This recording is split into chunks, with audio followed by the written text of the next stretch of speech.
everyone. This is Thomas Pepin NHL Talk. I'm Thomas Pepin, and let's play some NHL. Continuing the franchise mode series where I've taken over the Toronto Maple Leafs because Dubas is no good. And so, just to recap, we won the President's Trophy in Season 1, got eliminated in the first round, so the curse lived on. Then second season, President's Trophy again, won the Stanley Cup. So we just finished that season in the off season. We've done, I believe, all the work before getting started on this season. So basically this is the new season. And one thing just to touch on, because, it's kind of alluded to in the title, if you haven't seen previously. We have one new person on the first line, two new people on the second line, two new on the third, and two new on the fourth. So what is that? 2, 3, 4, 5. So over half of the forwards are new. And on defense, 1, 2, 3, 4, 5. So we have 5 returnees, one new defenseman in Sider. So lots of changes. And goalies, there's 2 changes too. So we have Quick and Mrazek, and we still have Wedgwood. So lots of changes. After just winning the Stanley Cup, you're not supposed to, you would think, make any changes, but now we've got a whole bunch of people locked up pretty long term, so we more or less have this team for the next 5 or so seasons, I believe. So if we can win with this, then we can win for a long time. So that's where we're at. I believe everything's all set up. I'm pretty sure I checked everything already.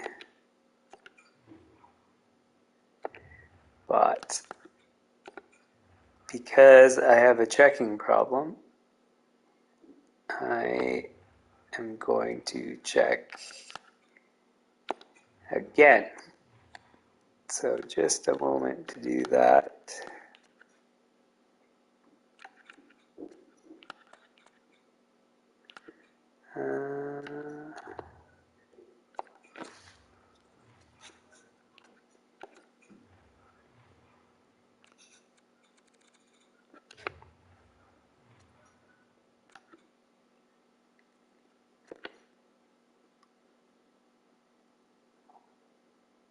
All right, so I think that's everything I need to check.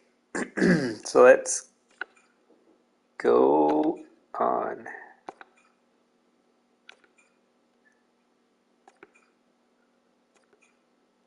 Now, in theory, for the preseason, you should be using your depth guys and testing players out and things like that, but I mean, those are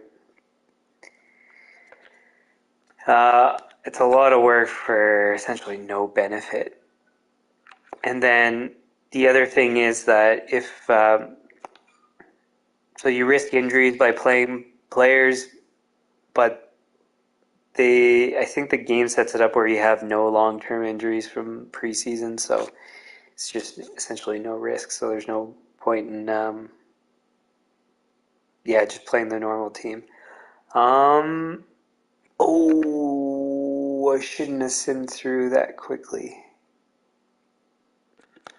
because I forgot about all these guys should be in their location and I should have started scouting. It's only a few days. Too late now.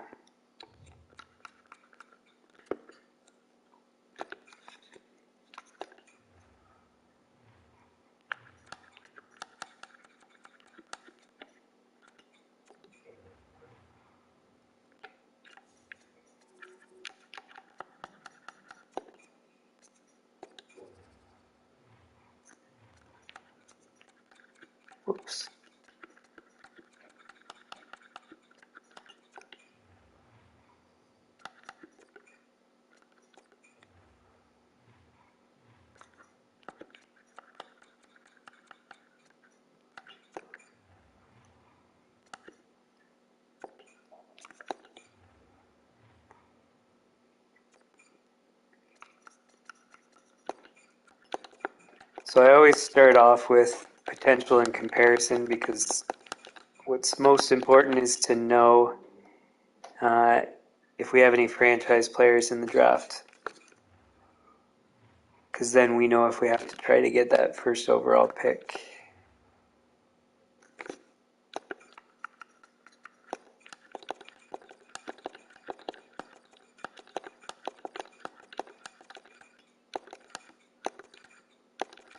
Or, well, maybe even more than the first overall, but at least the first overall, if there's one.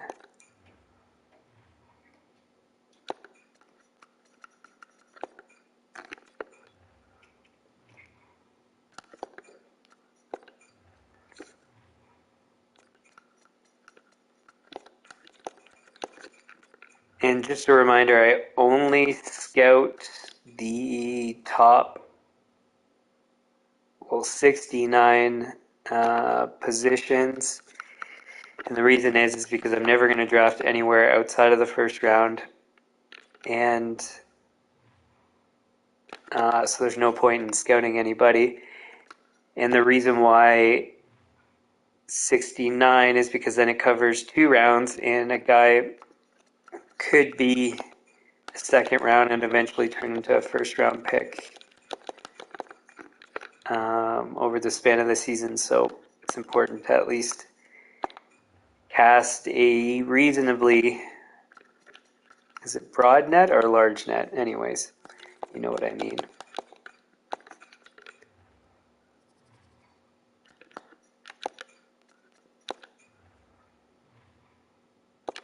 And then, yeah, we later on in the season narrowed down to the top 30 once those 30 approximately become more concrete. Because you're not going to have like a 30th overall go to first in the span of like a month or something.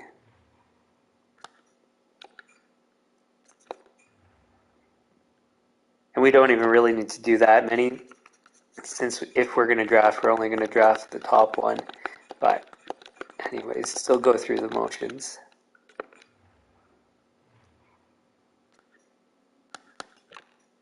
All right, so all of our scouts are out.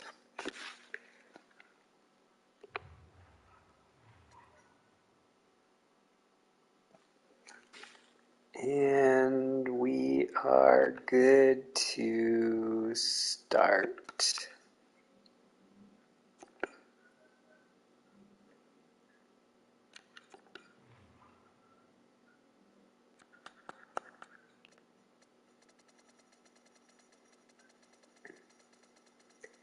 So now that all the scouts have been assigned, we don't need to have it out where it was.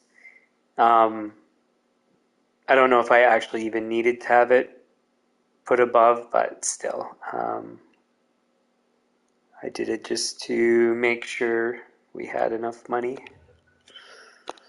So that's done.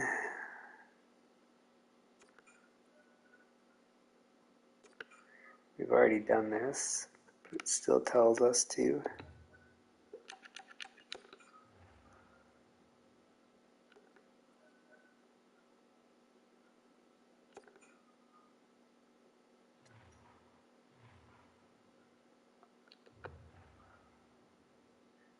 Oh yeah, I gotta remember to rotate my goalies. We'll save.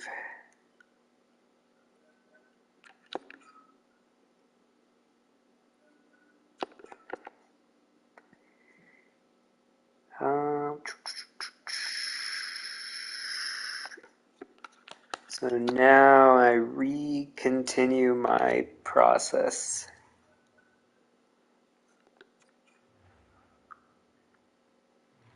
So as I've said previously, I've got a list. So after each game, I do the whole list. It was quick last game.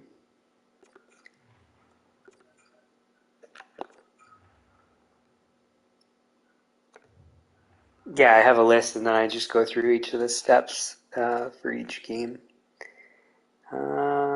That's done, done, done, done.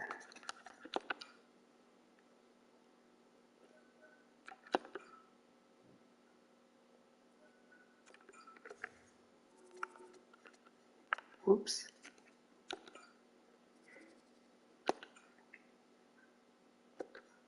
Oh, that was a home game, wasn't it?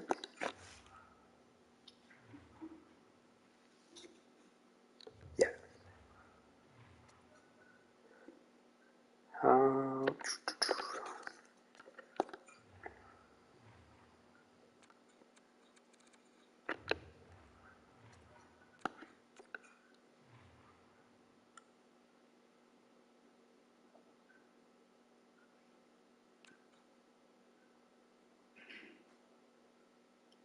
So our estimates were approximately right.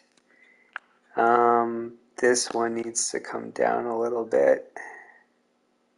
Drop it down 3. And then this one can go up. We'll try 2. 2 there.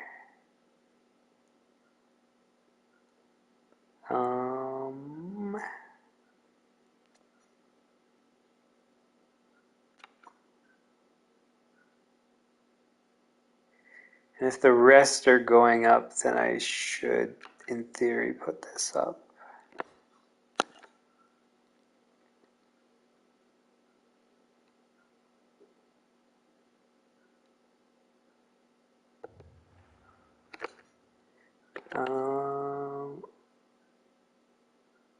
Okay, that's done. Injuries. Oh, and the reason I always check if it's a home game is because your arena deteriorates after each home game. It's not done by day, it's done by games at home. So just check this right. This is a thing about talking and working at the same time. Yeah, so that's why I have more steps when there's home games to go in, adjust. So Wedgwood comes in quick. It's the backup.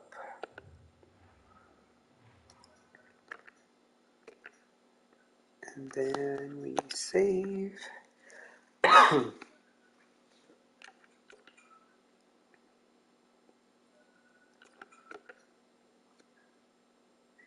That's an away game.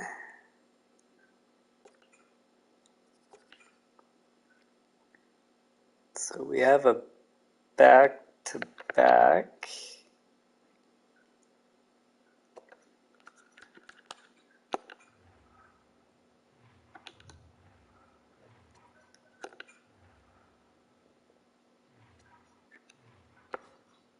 Doesn't really matter who we play. What did I just do? So it was Wedgwood played, Quick comes in, Mrazek is the backup.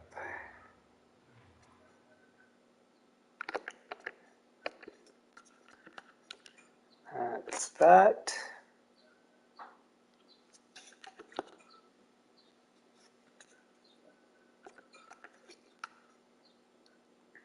Okay, so that's away.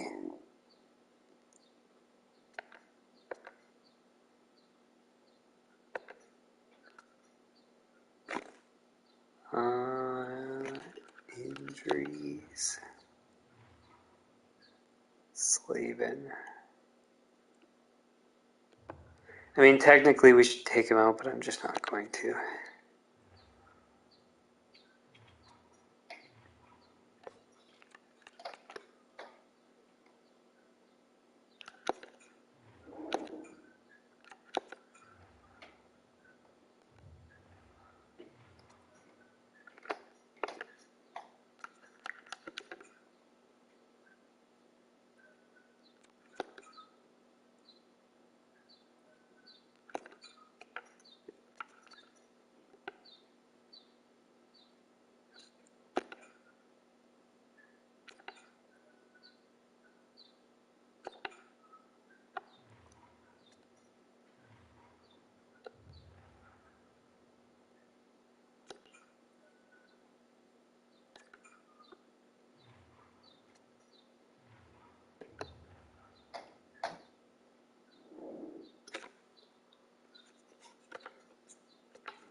that that was a home game.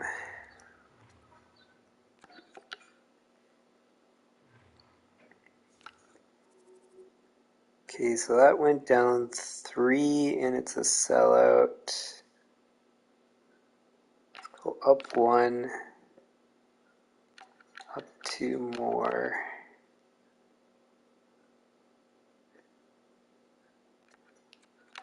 Actually, let's go 3.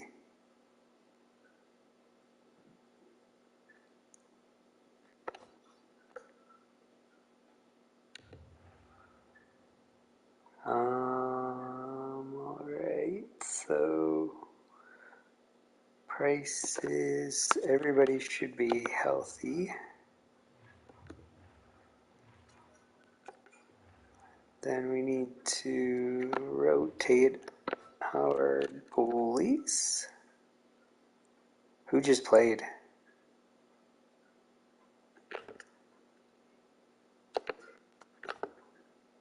Three games played.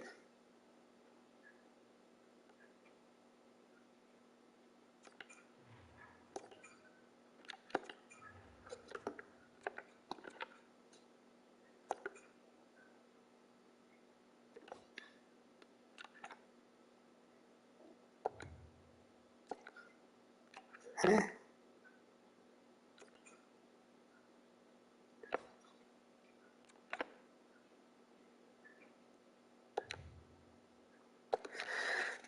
I don't know what's going on.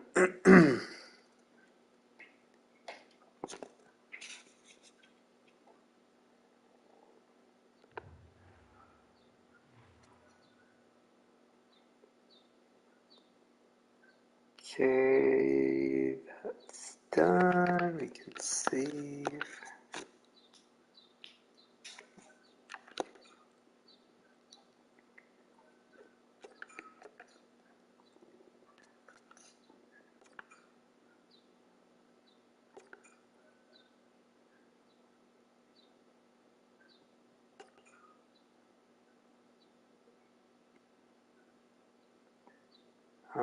And let's just double check that we're cap compliant. I mean, I'm certain we are, but it doesn't hurt to check.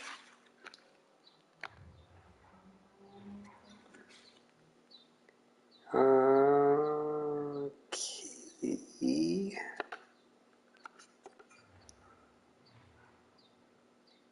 So pretty soon we're going to have to repair concessions. I think that was a home game.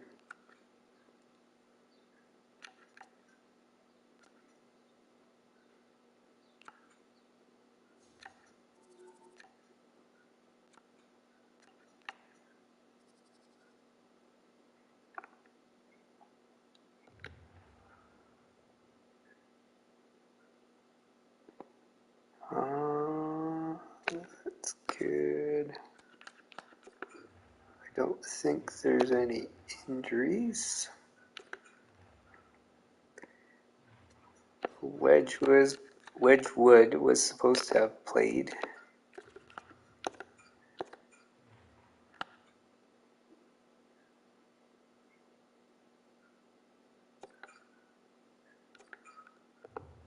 Actually, let's just leave it like this.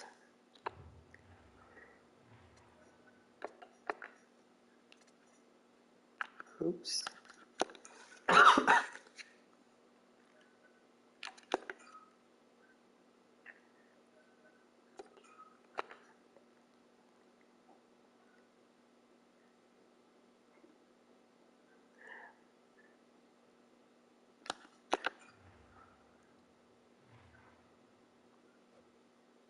Yeah, it was a home game.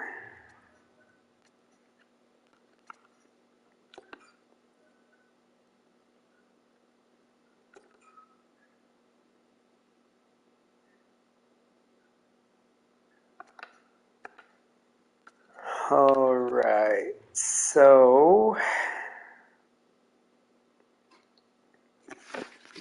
we probably still had more room to go up for our pricing.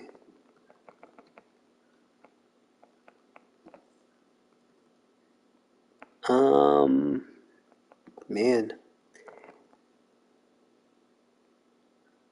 396.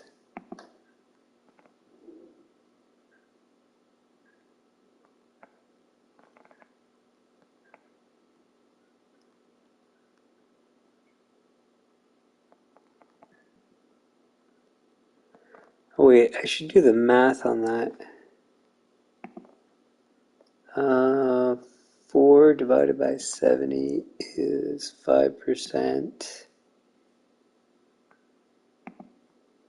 4 divided by 115 is 3%.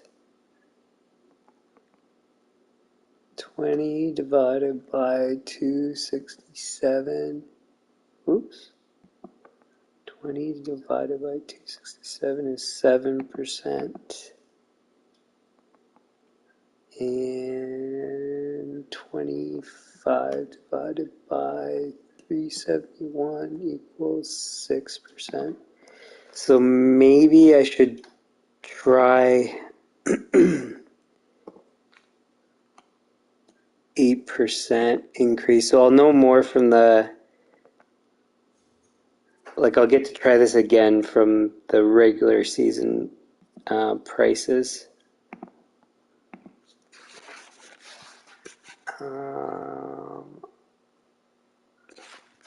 I needed to write those down. So 74, 119, 287, and 396.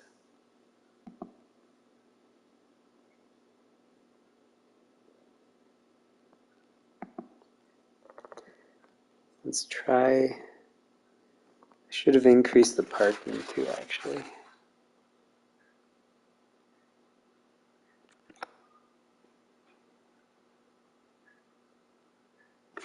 So wait, because it was 39.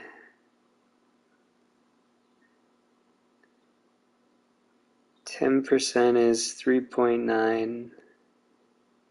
5% is 1.5. So 1.9, about $2. So we'll try 41. I should have tried this already. That's okay.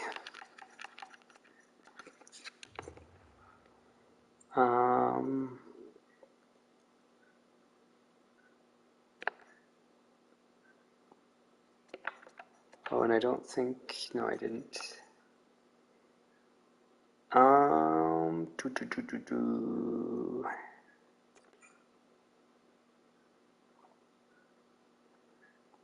what I should do. Scouts again.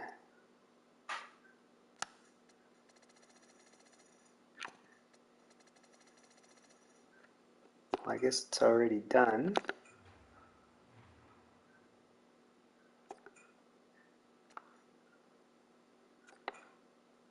No. Oops.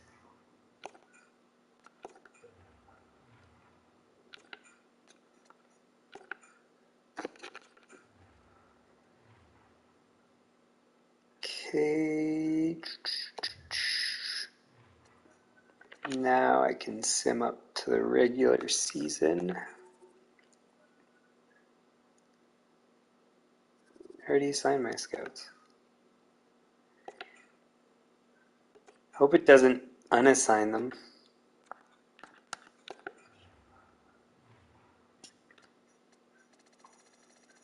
No. Okay, good. Let's just save for a moment.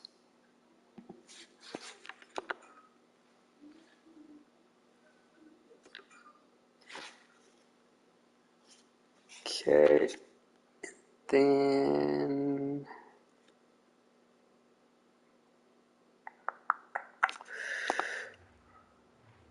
we gotta figure out when we're gonna do our concessions, so I should check that first. So we need a stretch of away games. We started on a back-to-back. That's a bit crazy. And last season we had 3 games back-to-back. So back-to-back-to-back. When can we get away with? So after Columbus, we'll do the repairs. And yeah, if you hadn't seen previously, what I try to do is ballpark around 50 is when I do my repairs. Yeah, so we'll be just below, but that's okay. Okay, so after Columbus, prices, we need our regular season prices. So if you haven't seen previously, it's important to remember that your pricing changes preseason, regular season, playoffs, and also Stanley Cup final, but not for any other rounds from what I could tell. So just something to keep in mind. So you see I did auto assign there and it jacked it up by a chunk. So now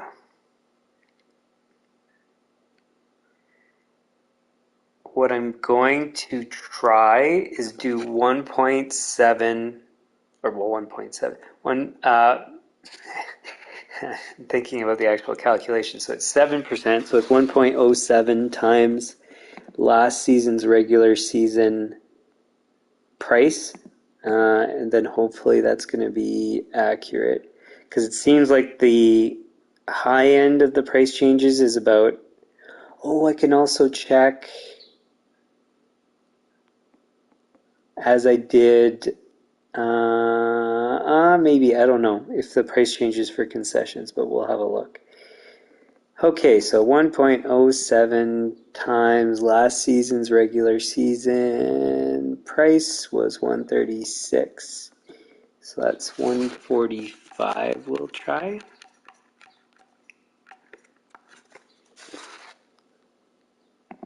And 1.07 times 241 is 257.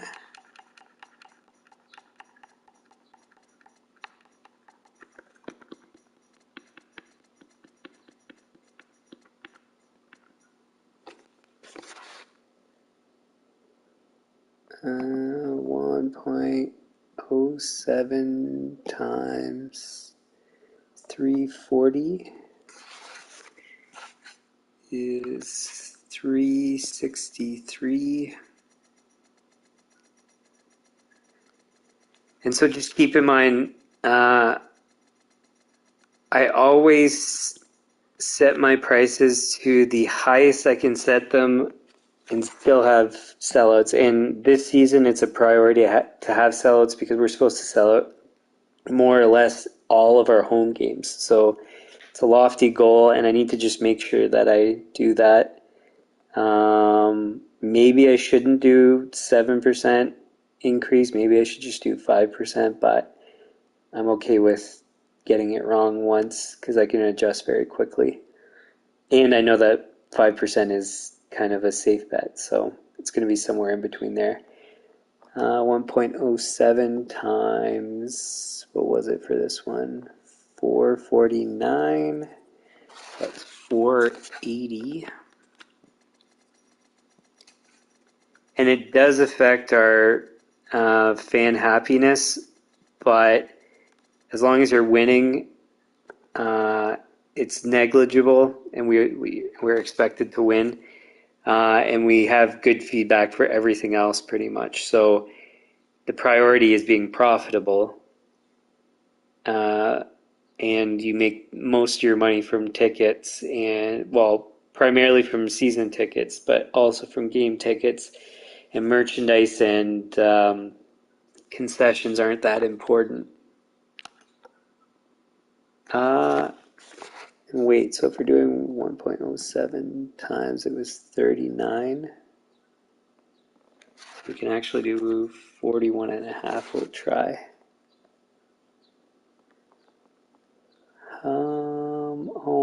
right.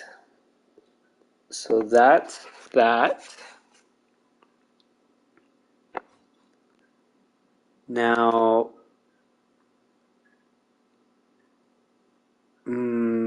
should I try to see what the price change is or just not bother? I'll just auto assign.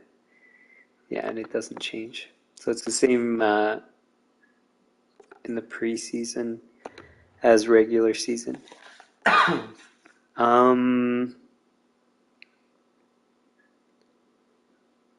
All right.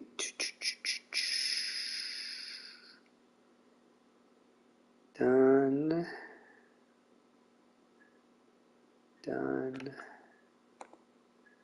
Oh, and just in case you haven't seen before, so these are our goals. So 39 sellouts, you play 41 home games. So that's, we've got a wiggle room of 2 games. So I'll try at the start the pricing change and then just be safe from there. Where are we at here? So we're supposed to get 52 wins. We had 51 last season. So we're supposed to be President's Trophy winners again. It's like, come on, a little bit ridiculous. And see, we're a state of the team buyer. Anything short of a Stanley Cup is considered a failure. Like, come on. It'd be a bit reasonable. We just won the Stanley Cup. And then the other 2 are upgrades to things which are very simple because we'll have the money for that. So at the very least, we're going to get 2 goals, and then hopefully we get the other ones. All right, so upgrade and maintain is done. Price is done. Injuries, there shouldn't be any.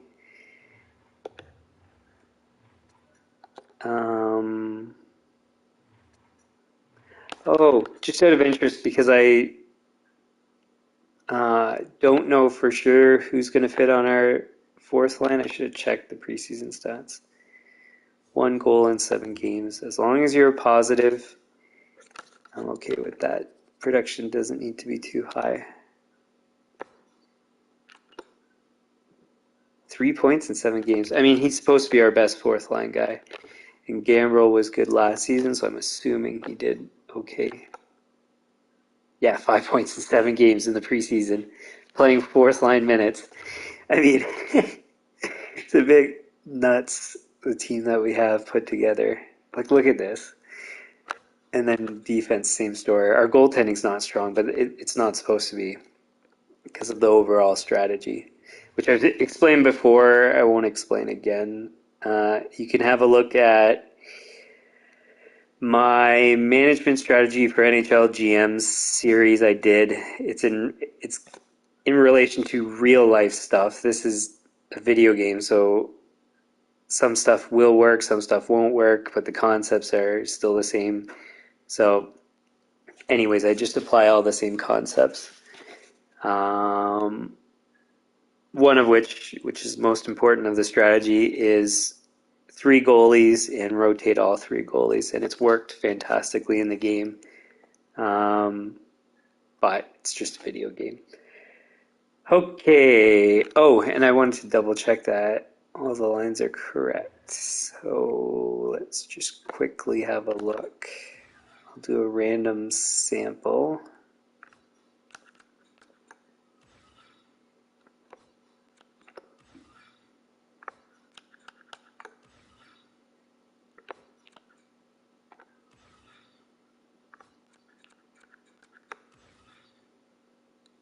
So it looks all good. So lines. Our scouts are assigned. And that's it. So I just need to remember after, it was Columbus, I believe. Yeah. To do my maintenance, and then we have the usual routine. Is so every 10 games I do my scouting, and then every 20 games I assess the performance of players and then make trades. That's both NHL and AHL. NHL, it's unlikely we're going to have any changes to the roster except maybe 4th line. But AHL, we're probably going to unload a whole bunch of players come 20 games, but we'll see. Like I said, the last episode, our AHL team looks, in theory, like it's going to be high performing, but of course you never know. That's all done. Then we save. Oh, and if you haven't seen previously, I save manually just in case I make a dumb mistake that would have never happened in real life, like forgetting to re-sign Patrick Kane. Like it would never happen because you'd have like assistants monitoring what you're doing. So I just do that anyways as I go. One other important thing to remember, I leave on auto rotate goalies, and actually that's something I forgot to do. Reason is because if you turn it off, they don't rotate your goalies in the AHL. So to make things work properly, I keep it auto rotate on, and then I just adjust for every game. So here I have to adjust who's going to start. And in that case, I need to check preseason stats.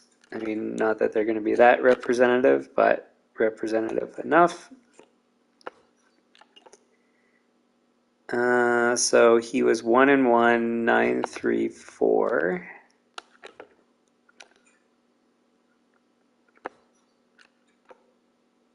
Two and 0, 9-5-8. So far, Quick's the starter.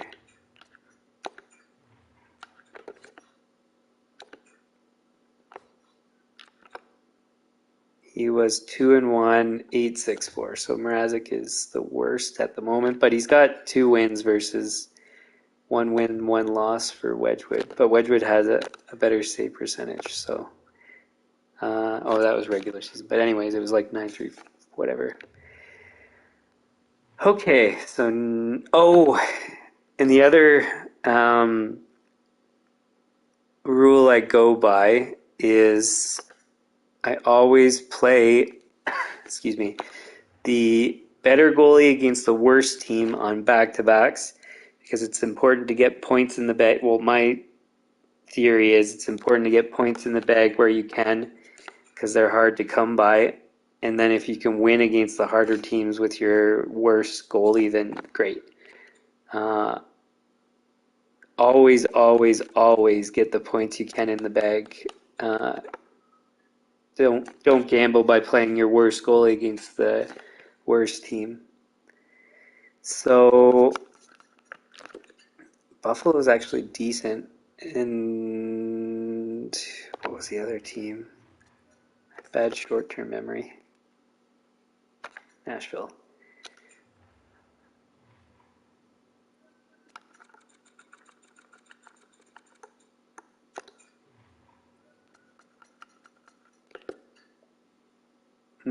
So I think Buffalo is actually better. So in this case, I'm going to want to play not Quick. It's going to be Wedgwood first.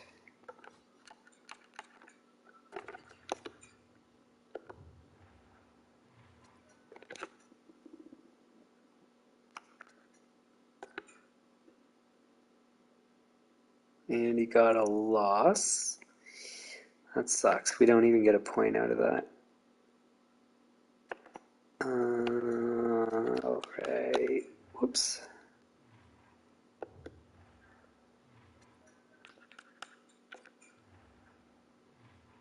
No injuries. It should auto rotate our goalies. Yeah. Oh, that's the other thing is I give my goalies 2 losses. So as soon as you lose 2 in a row, you're out, or 2 of 3, you're out. So Wedgwood is still in the rotation at the moment. But if he loses one of the next 2 games, then Mrazek comes in as backup. Oh, and I guess it also depends on what happens with Quick here too. But so this is a home game. Shootout win. Hey, hey, hey. we've had bad starts to every season so far, so I'm not too worried. So it's after Columbus, I need to remember.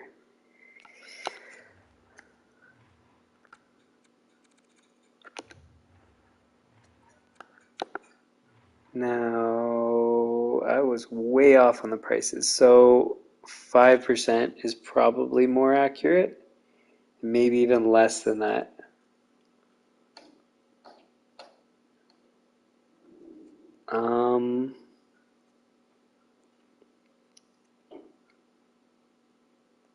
How much do I need to drop this then? Let's do the math as if it was 5%. So 136 times 1.05 is 142. So that's not going to be right. So then it's got to be something like 2%. So we'll go down to 2%.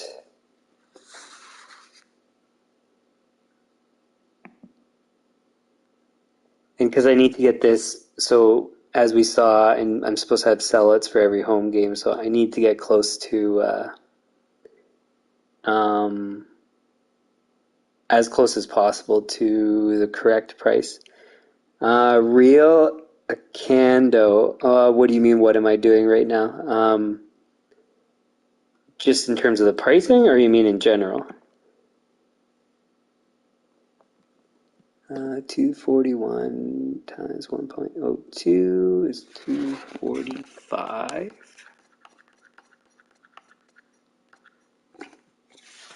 And sorry you can't respond quickly. I know I have that limit on, it has to be 30 seconds. I just don't want spammers. I'll explain that in a second. I explained it earlier, but I'll re-explain it for you since I guess you just came in. But yeah, just let me do the math and then I'll explain it afterwards. 340 times 1.02 is 346. We're undershooting almost for sure on these prices, I would bet, but that's fine. It's better to get, because we're supposed to get sellouts, it's better to get it right the first time. Well, first reattempt, I guess. 340 and then 449 times 1.02 is 458, sorry.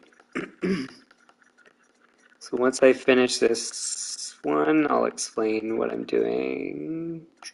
4, 5, 8.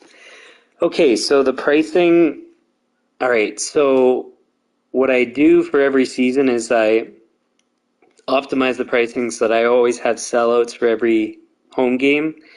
So I adjust the prices throughout the season to optimize the price so that I always have a sellout.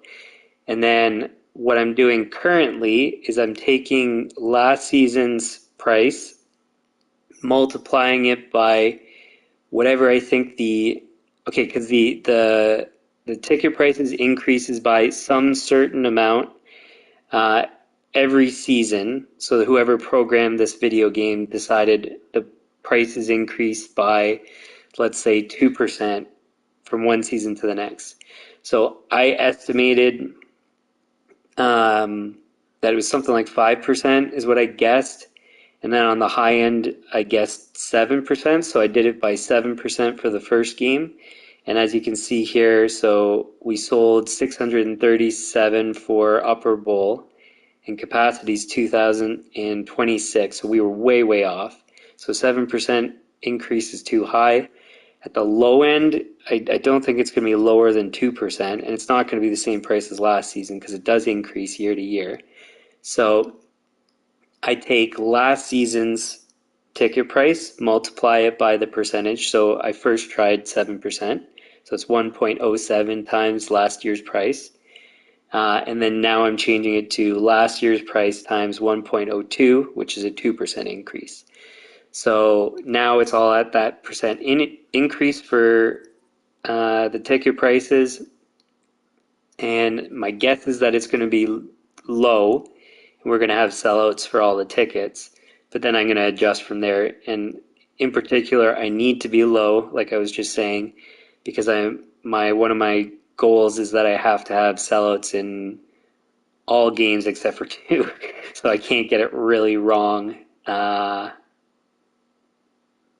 all. So I've got 2 games to test it, and then basically just set my prices and hope to always be sellouts. So anyways, that's kind of what I'm doing. I hope that makes sense. It's a bit complicated, but because I know other people don't go this complicated into things, but I try to do as good as I can, especially since I'm posting this for people to watch. So 41.50 appears to be an okay price for parking, so I can write that down. I might still adjust it as we go. I don't know, because your ability to put a certain price depends on the maintenance level, and our parking's in good shape, so we can actually probably jack it up a bit.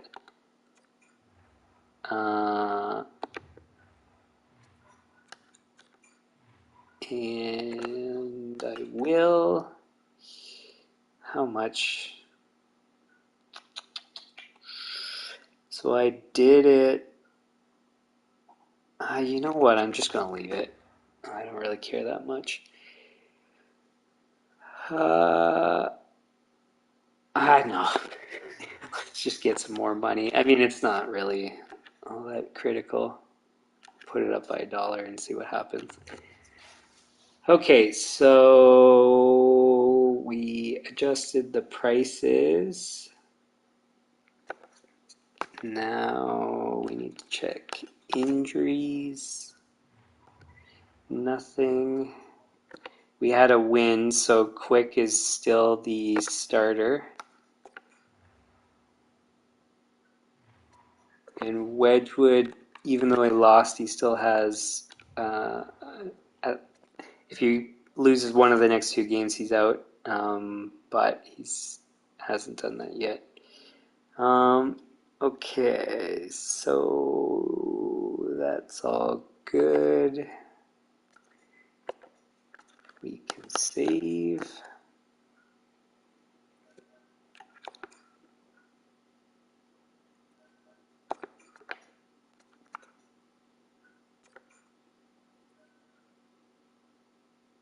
Oh, sweet. I should go check to see if there's any franchise players. Wow, another bad start to season.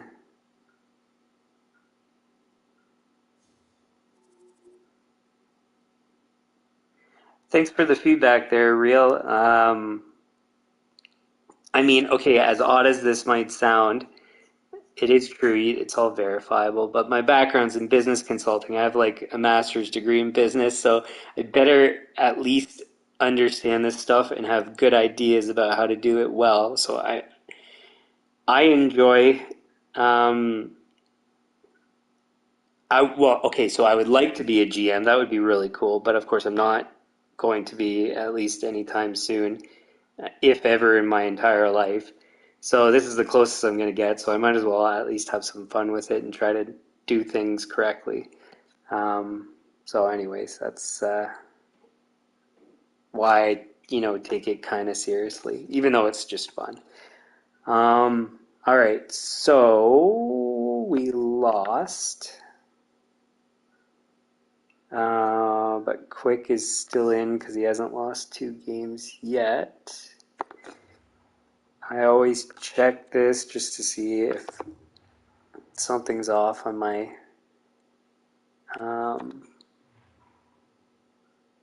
we're still off on the pricing. That is unreal.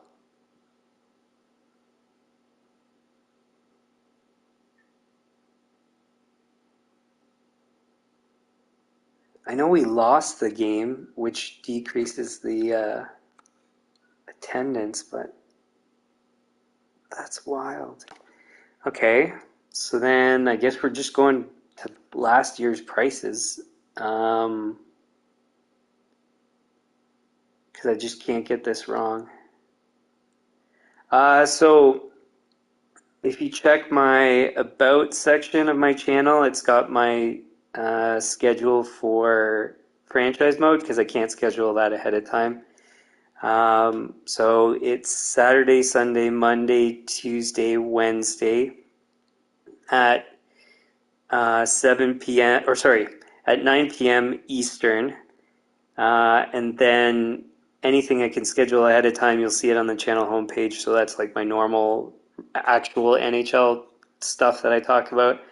And then I play Be a Pro whenever I feel like it. So that's just random times when I take a break or when I'm bored or whatever. So that's my my schedule.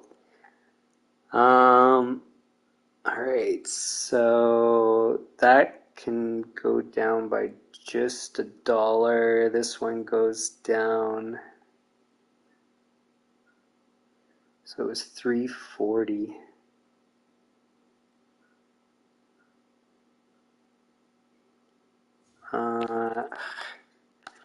I'll just go right back to last season's. What did we sell last game? $6.42. Last season was $2.41. Just go. I'm gonna go $1 actually below last season's, even though that's probably being too cautious. I just wanna have to have sellouts. So, oh, and on that note, I should actually decrease this a bit more. I put it down by 1.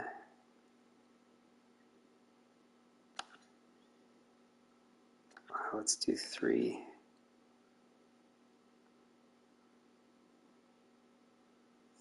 Uh, 241, 339,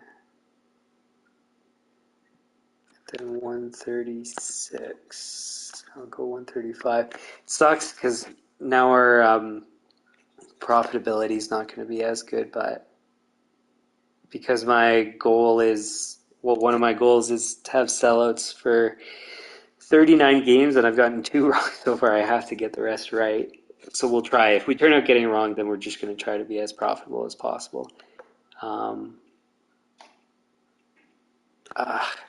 going to be more cautious and put it down 1 more. Okay, parking, still selling out. So we'll just increase by another $1. Then the rest is all good.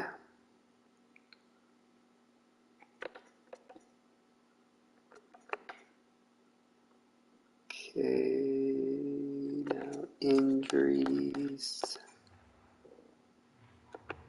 Nothing.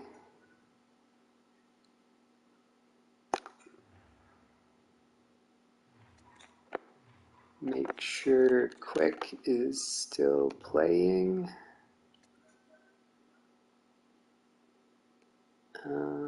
That's it. We can save.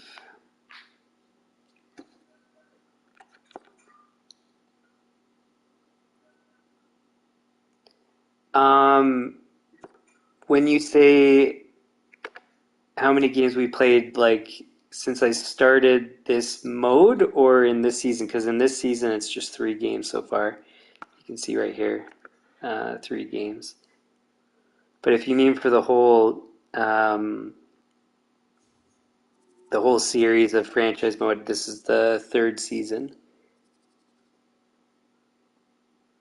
And yeah, if you didn't see before, so first season we won the President's Trophy, lost in the first round. Second season, which was last season, we won the President's Trophy again and won the Stanley Cup, and then we're just on the 3rd season now. All right, we can continue. It's a win, so Quick stays in.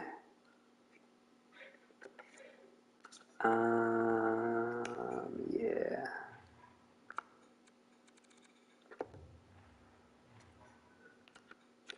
Now we better have sellouts for everything. We didn't, so we've already haven't met the goal. That doesn't make any sense. Our ticket prices are less than last season for most of these. That makes no sense. And in other seasons, it's increased.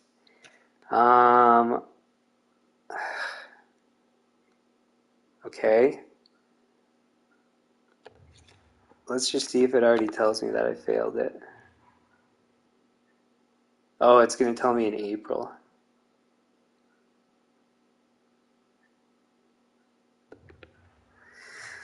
Well, whatever.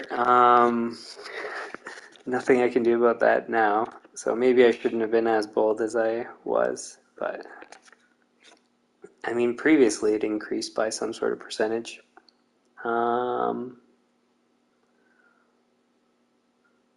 Where was I? So,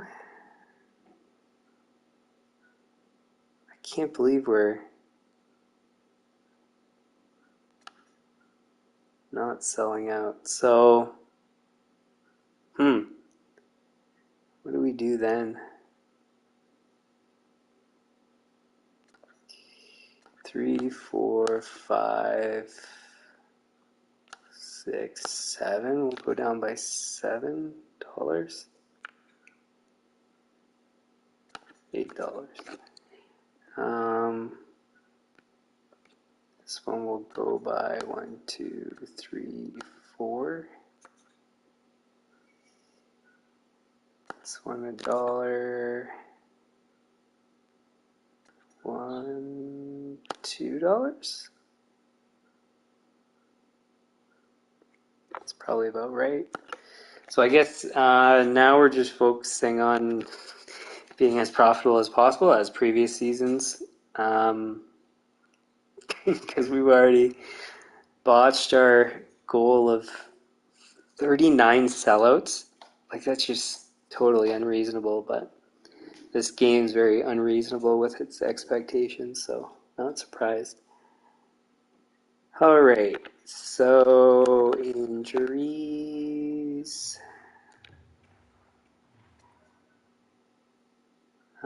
Quick stays in. We just need to make sure.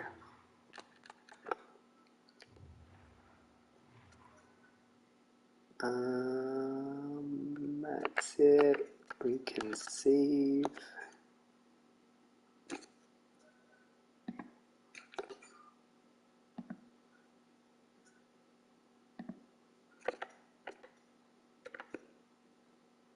Okay, so I can't sim more past this game. Alright, so now, just before I forget, we need to do our maintenance. Because we have a bunch of days off that we're away, so we need to repair.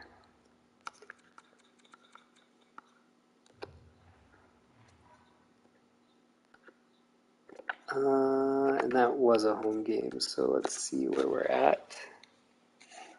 So sellout for upper bowl, put it up by 1 and see what happens. This is just shy of a sellout. Put this up by 1, up by 1. Actually, you know what? Let's try 2 for each of them. Parking, let's put it up another $1.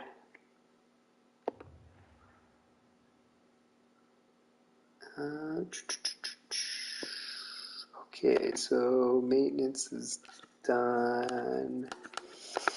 Any injuries? No. We lost that game, but Quick stays in because it's any 2 losses in 3. Actually, wait, does he have 2 losses in 3 games? He does, I think. Because that was... Yeah, that was him. So Quick comes out. Wedgwood already has one of his losses, so if he loses this game, he's out too.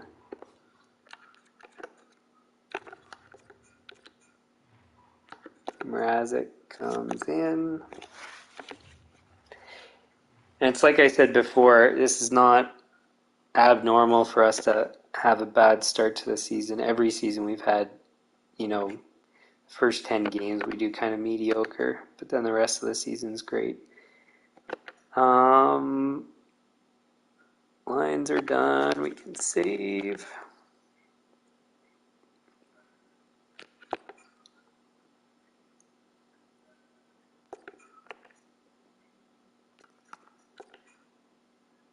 Oh, I'm going to have to check the goalies again because sometimes it changes as you move forward in days. Whoops.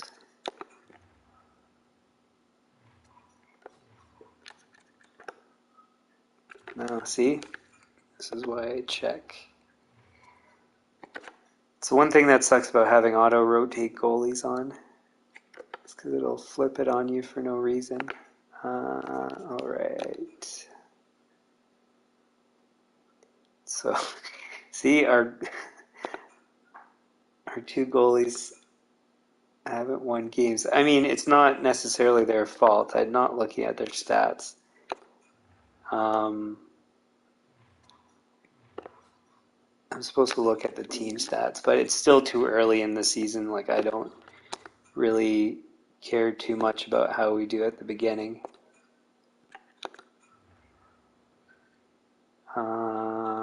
Now, I need to check injuries just before. Okay, so as normal, we put the better goalie against the worst team and the worst goalie against the better team. So at the moment, Quick's going to go in with Dallas, and then Mrazek is going to go with St. Louis. So we got to switch that back.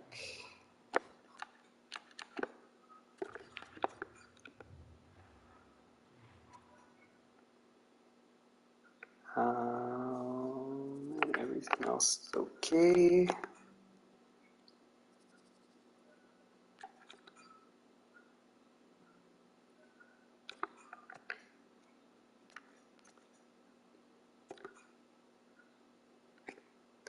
So Quick's not doing too bad. I mean, it's only at he's only playing at 500 or so for his winning, but it's better than the rest. They just can't win. Injuries first. Nothing.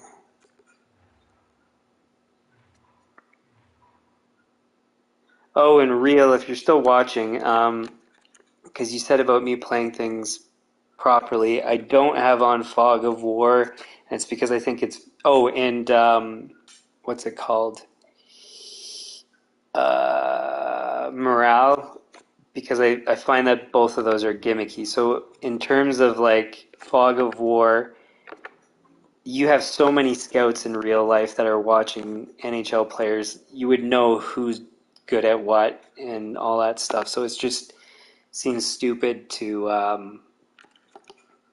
have to scout other NHLers because in real life they're always scouted. And then the morale thing, it doesn't make any sense. It's one extra thing to manage that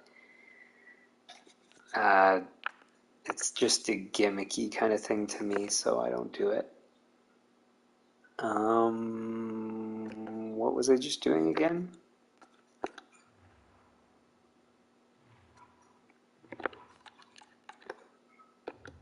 See, this is the thing about talking and playing.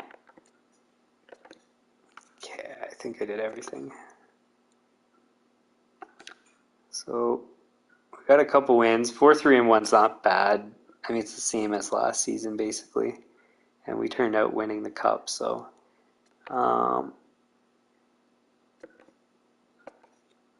Let's see here.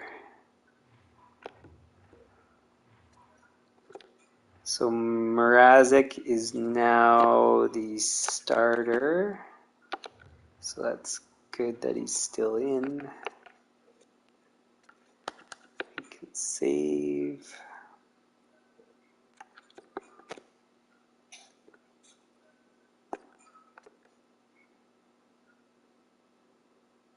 Now we're back at home.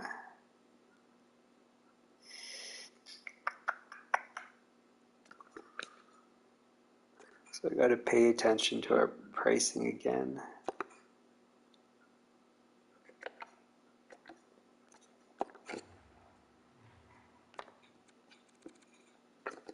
So we got some more maintenance coming up.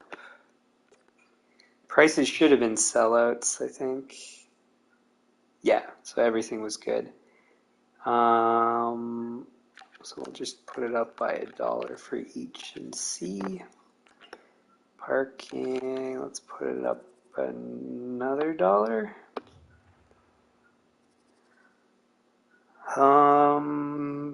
Okay, maintenance, pricing, injuries. Nothing. So Mrazek's still in. He hasn't lost 2 of 3 yet. We can save.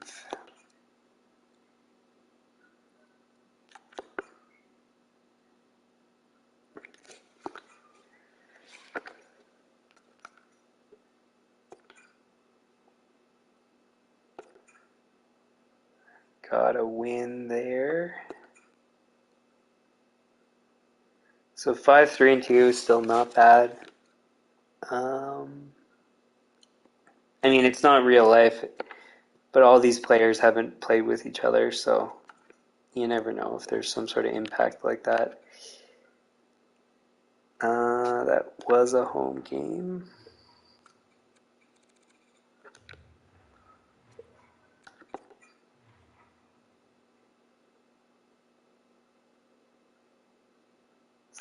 So that can go up. That can all go up.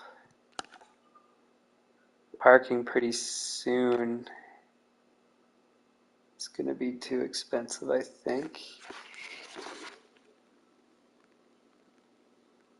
I should write that down. So 47.5.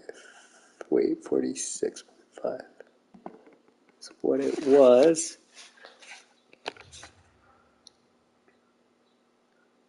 No, injuries.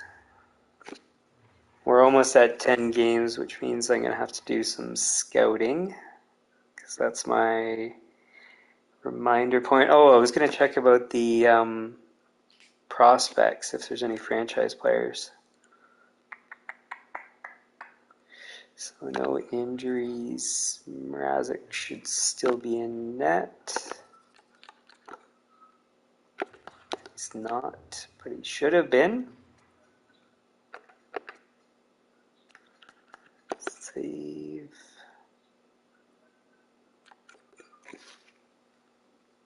Yeah, just started this season. So like I was saying, so I've played 2 seasons so far.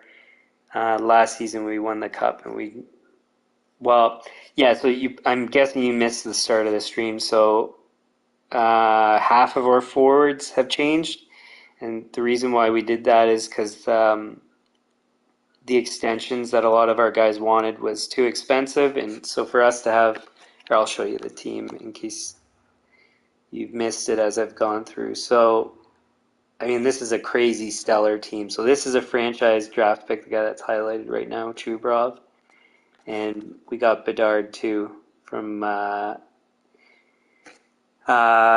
We traded for first round picks that I thought were going to be lottery picks, and they turned out being close, and then we upgraded those to then get the lottery picks, and anyways, so we got 2 franchise players.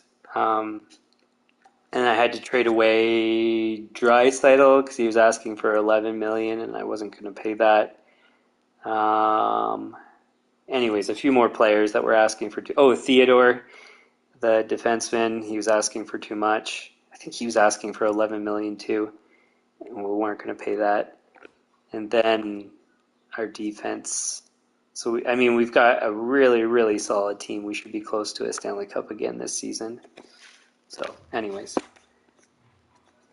So yeah, it's like I said. Both seasons we won the President's Trophy, and we had bad starts like this, or kind of mediocre starts. So, we're at 10 games now. I should be doing my scouting.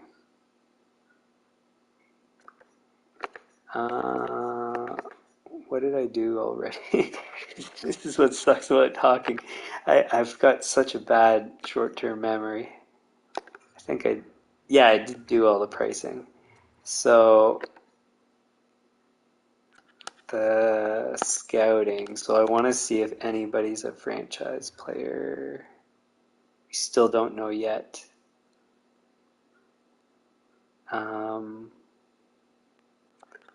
This guy was the projected first, and then this guy's a new first. So either one of those two players could be franchise players, and if they are, we're going to try to trade for that pick to get them. But we'll see how things go. And I need to assign my scouts.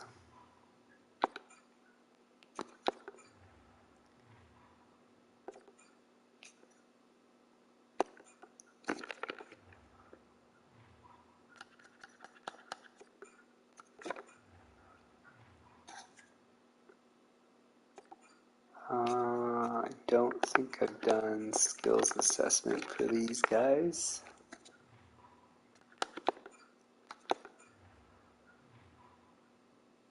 And these guys neither.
Okay, scouting's done. I think I did everything I was supposed to do.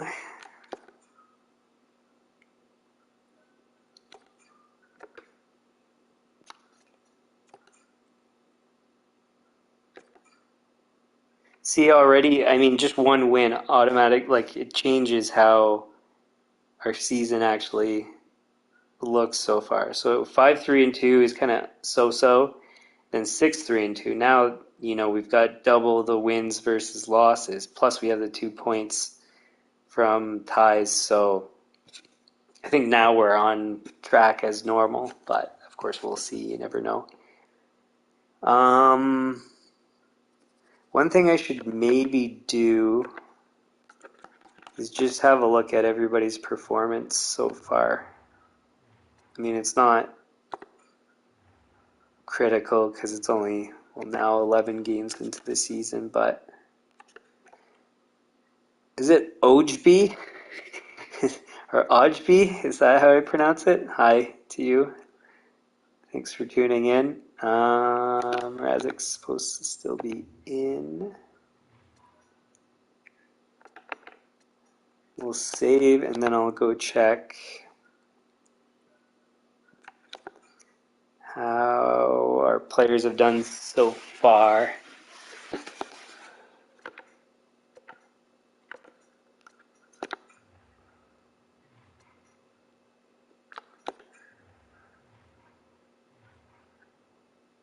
So Pasternak's done good since he's come over to us. Hughes, same as last season, basically. Chubarov's been...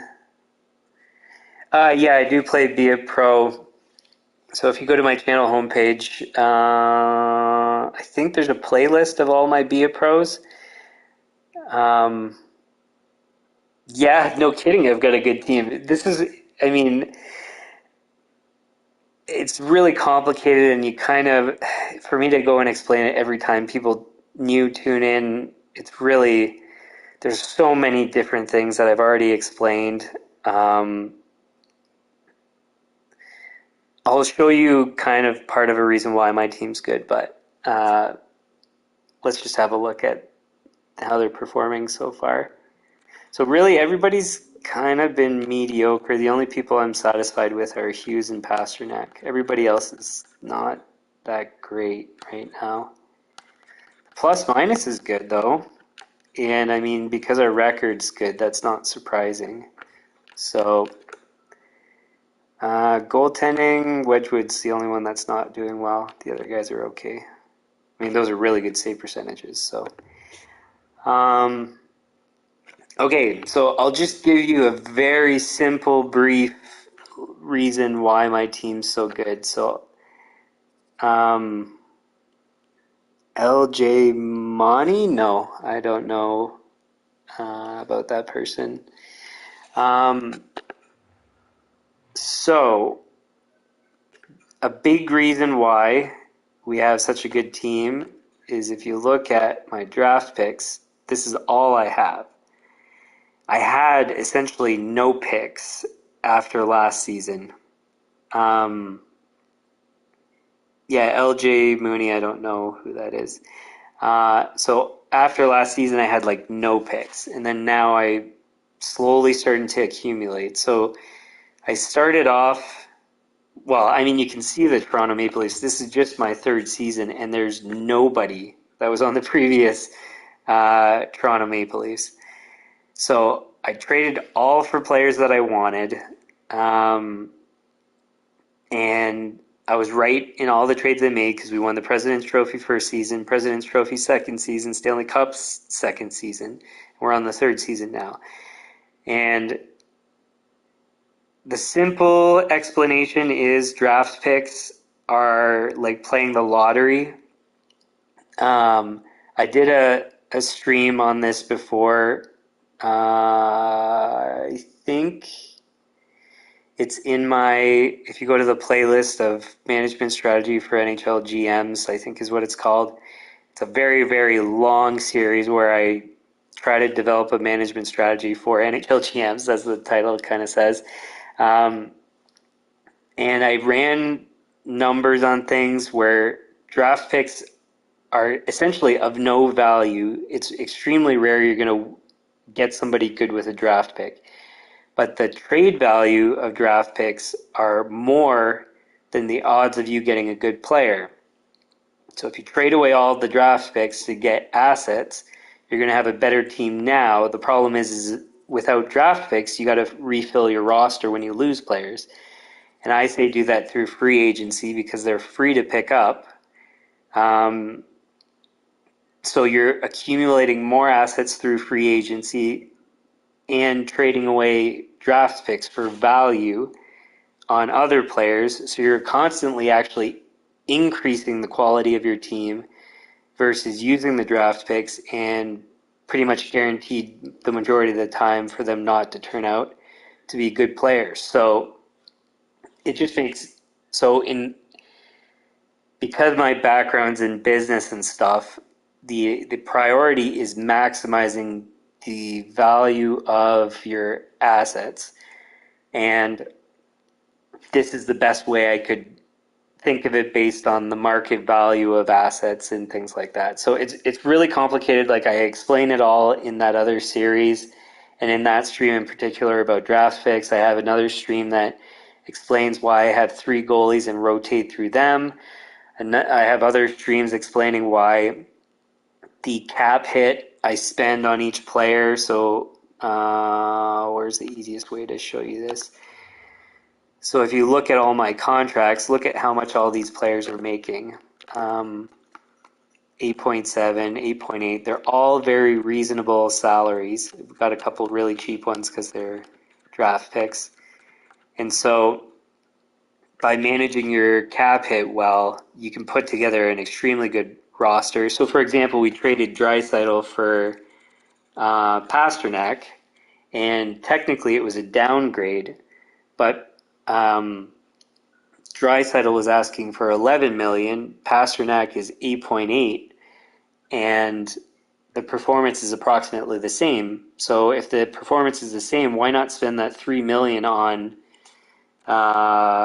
well, we could now afford to have Tkachuk on our second line. So it's like, anyways, there's a lot of reasons for all this stuff. It's all explained on my channel in that series.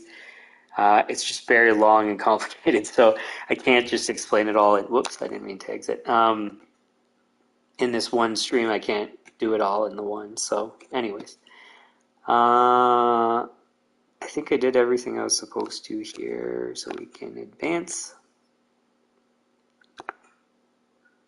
So, see, another win, and already now it's starting to look like our season's going well. So, first 10 games aren't that critical, and especially not like the first 5 or 6 or something games.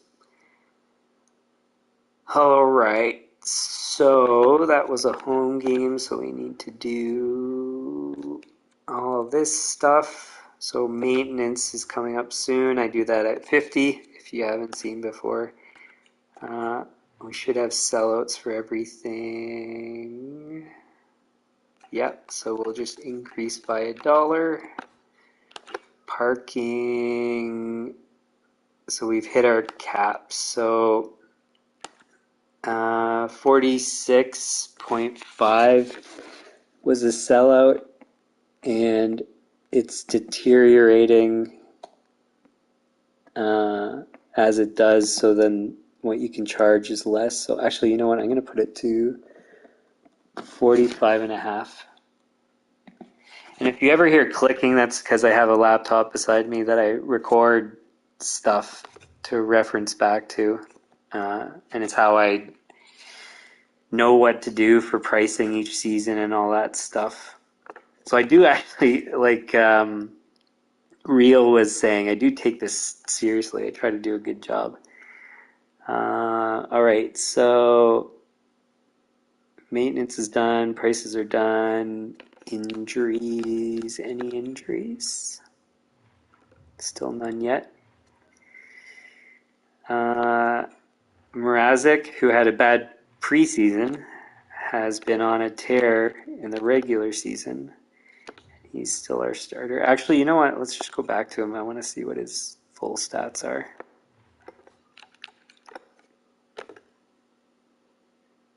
Four games, 3 wins, 925. So, I mean, that is very good. It's just I have pretty high expectations, so it's not like crazy outstanding.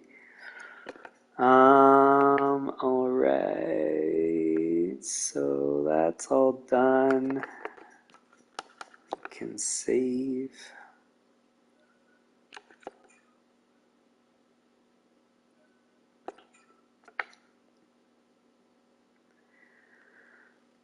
Oh, and so we're on a back-to-back, and I'm guessing Vegas. No, they're pretty similar. So Carolina's got a better record. Also, they're an but they're an Eastern team. 14 games, 10 games. So I'm going to break my rule and actually play the better goalie against the better team because they're in the East and they're kind of similar teams. And I'd rather try to get a win from an Eastern Conference team. So we'll leave Mrazek in for this one. Hey, hey. It's a win. It's a win. And I know some of this stuff's a bit repetitive, but I try to make sure everything's always up to shape. Parking, so we'll leave it there.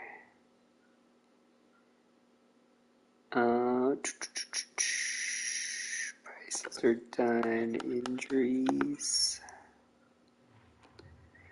Still good.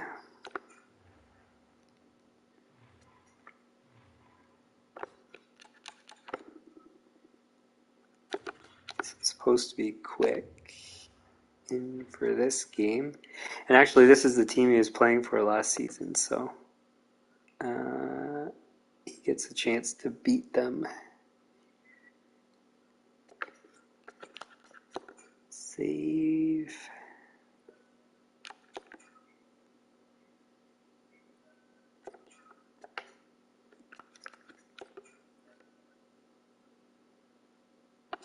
Well, that sucks.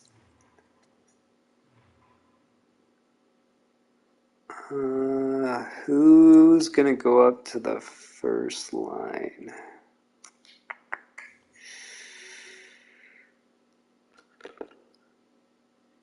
Well, I don't really want to mess around with the second line because they're already kind of optimized.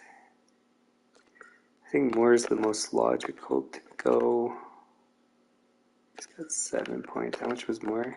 6 points? Yikes. They're not playing that well. 7 points as well, which he has to stay third line. All right, so I guess Moore's going to go up. Could Bedard go? We won't bother. Now, who is playing best? So far, he's got no points in 14 games. Man, at least he's not negative. I'm okay with that. Yeah, I got Bedard. So that's one of the reasons why we have so few draft picks is one of the assets that I traded for was, sorry, give me a sec here. Yeah, he can play left wing. Or wait, should I just put Cates up? No, I'll put Okposo.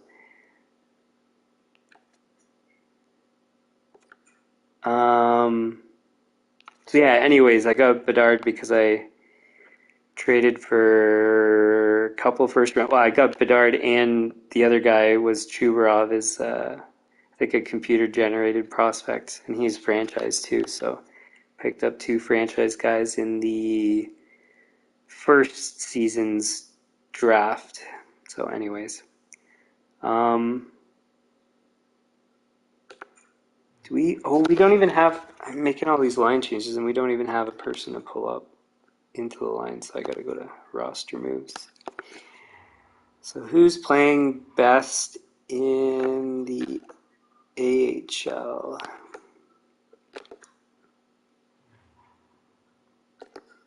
Four points, no good. 8 points, not bad. 6 points, not bad. 6 points, 5 points. I like this guy for some reason, Toropchenko. Maybe we'll take him up.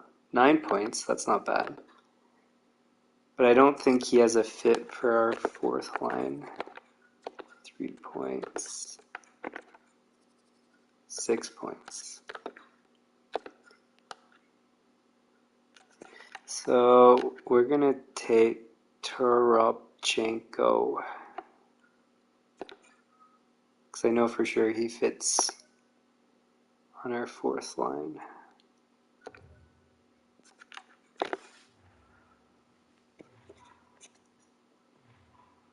So now I gotta redo that. So Moore goes up.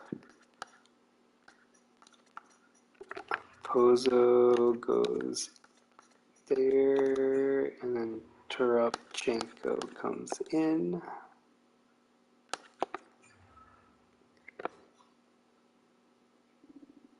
We're going to have a bunch of line changes to make. So it's Moore.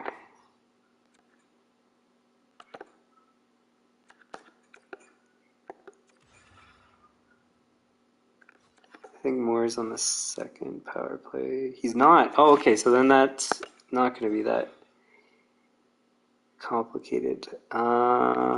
Who was it? Eberle. So we'll keep Eberle on.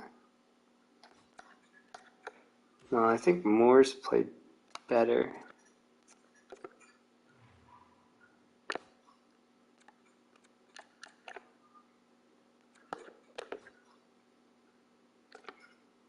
Six. No, Eberle has played better, so we'll put Eberle.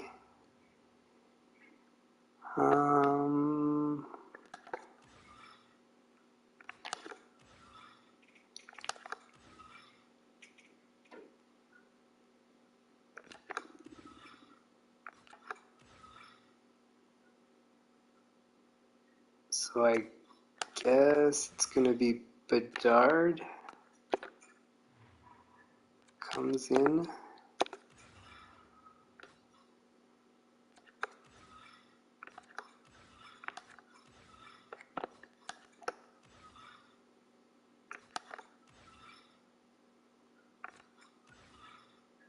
Pasternak, Hughes, Kane, somebody. Yeah, so Bedard comes back in here too.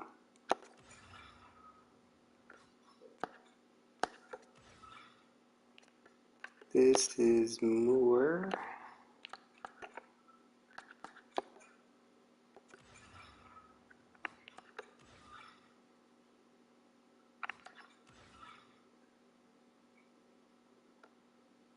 Cool.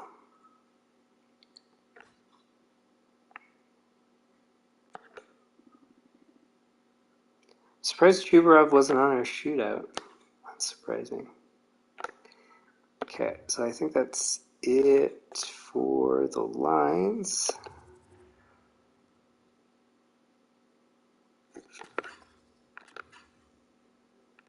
And we won that game. So see, now we're on a roll. 9-3-2. Just like the other two seasons. I mean, it's early in the season. That doesn't mean that much yet, but I won't say no. So we're going to have to plan these maintenance things soon. So 53 and 54. So we need a stretch of away games sometime soon. So we could do it after Pittsburgh.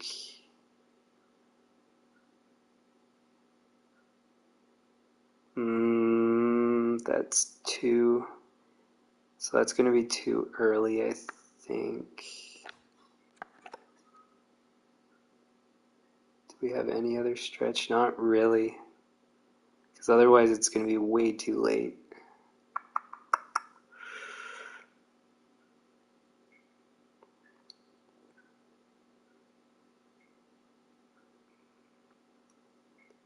Or if we did it after Minnesota.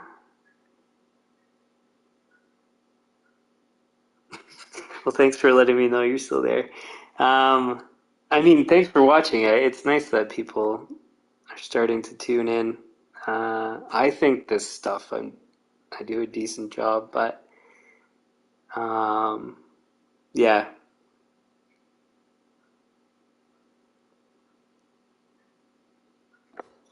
So what do I do then? Where am I going to line this up?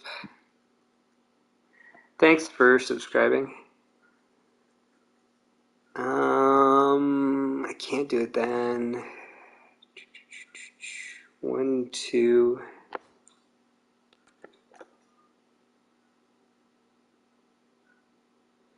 Yeah, I'm going to do it after Minnesota. It'll be 2 home games, but I'm okay with that.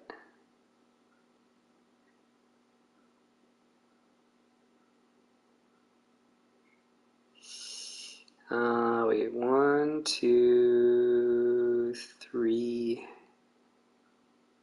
4. Yeah, so that's actually going to be perfect. We'll do it after Minnesota then. Okay, so prices can still go up a bit more. Let's put it up by 2 because we've kept putting it up. See, and already it's increased to kind of where we were at before. So I think it's because we're on a winning streak, but whatever. Okay, prices, any injuries? Just the one. We are supposed to have Mrazek in net, I believe.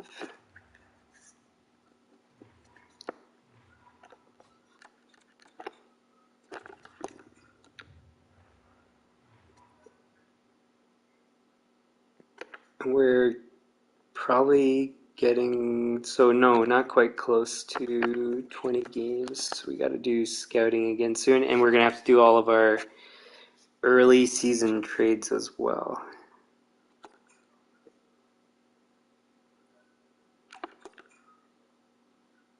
But we might run out of time, so I'm going to be done in 22 minutes, approximately. So it depends on how far we get. All right. Another injury, come on.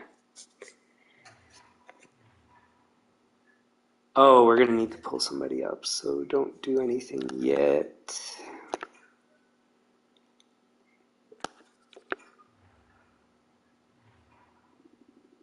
So who... Oh, Chubarov's actually a short injury, so...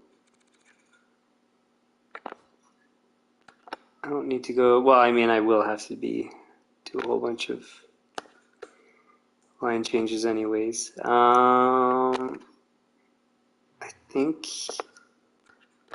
Boyd was the best, but he doesn't fit.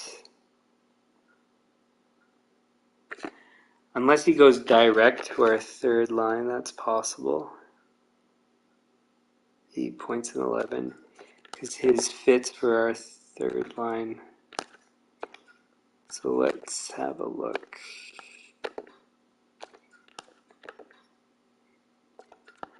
Harkins, his fits for first line, so it just doesn't work. Foligno's been great. And he was good for us last season. So you know what? I'm just going to be nice to Foligno and pull him up. Even though his overall is not that great. Yeah.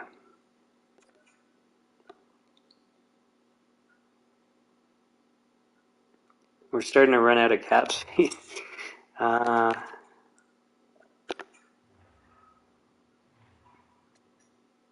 Alright, so that's definitely Bedard that goes in there, I think. Oh, he doesn't fit on the second line. Maybe not then. There's nobody else to go there though. Well, I guess he's going there. Well,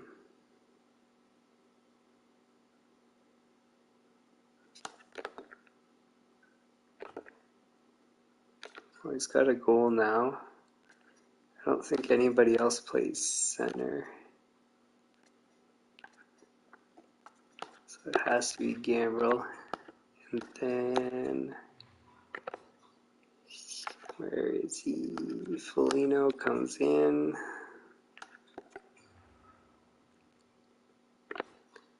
Oh, this is going to be a bunch of changes. That sucks.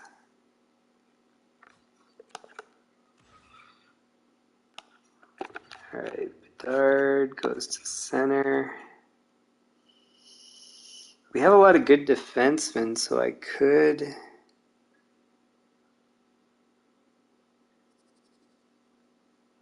maybe just put a defenseman. Do I have anybody else anyways that can go in? So is Everly more... Yeah, they're already there, so it has to be a defenseman.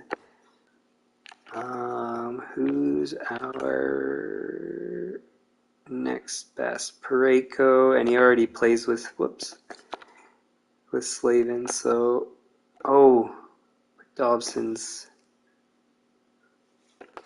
more productive. Parayko's doing better this season, actually. Yeah, we'll put Parayko in. Reward him for his good performance. So Slavin, Parayko. Oh, we have the assignments. Who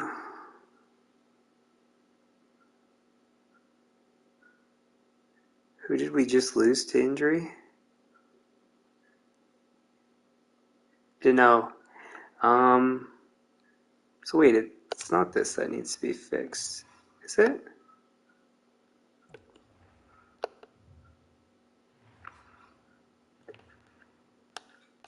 No.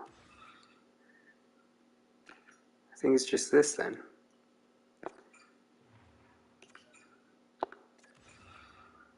Yeah, okay. Overthinking things. Chuck. Oh, this sucks.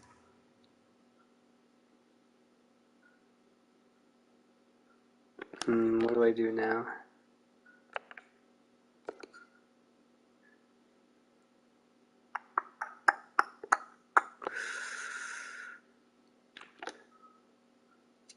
Do we sacrifice face-offs and put a...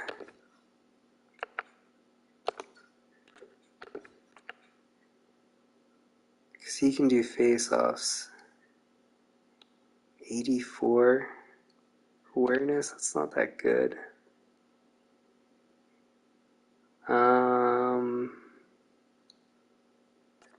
You know what, let's just put him in. So then I don't have to do as many changes. In this case, we...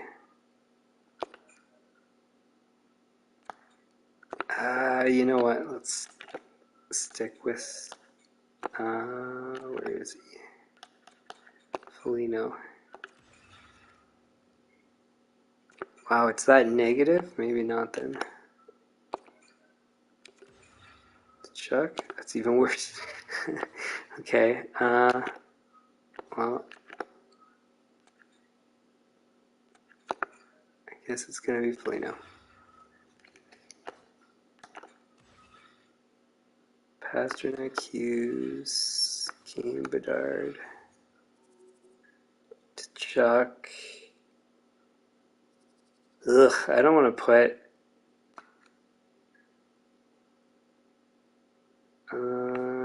is there anybody else?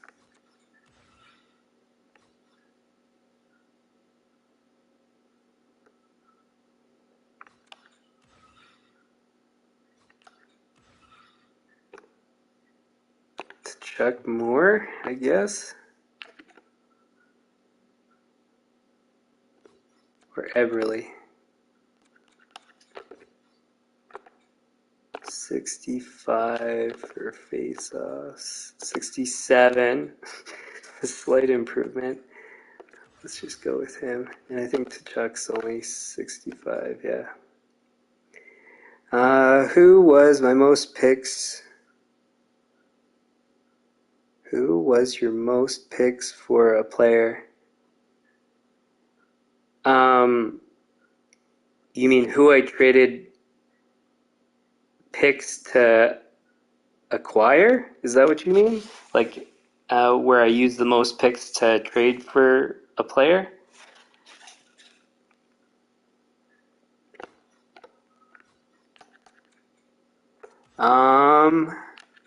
That's complicated because I use picks in like every trade. Give me a sec, I just want to finish this line stuff and then I'll try to think about it a bit more. Hughes, Moore, Pasternak, Kane, Bedard, Sider, Chuck. Isn't Moore's already there?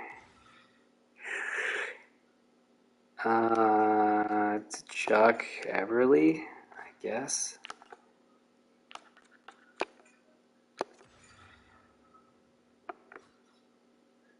That's good enough.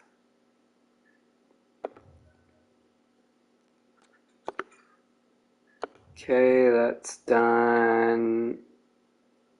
I hate how it switches to AHL.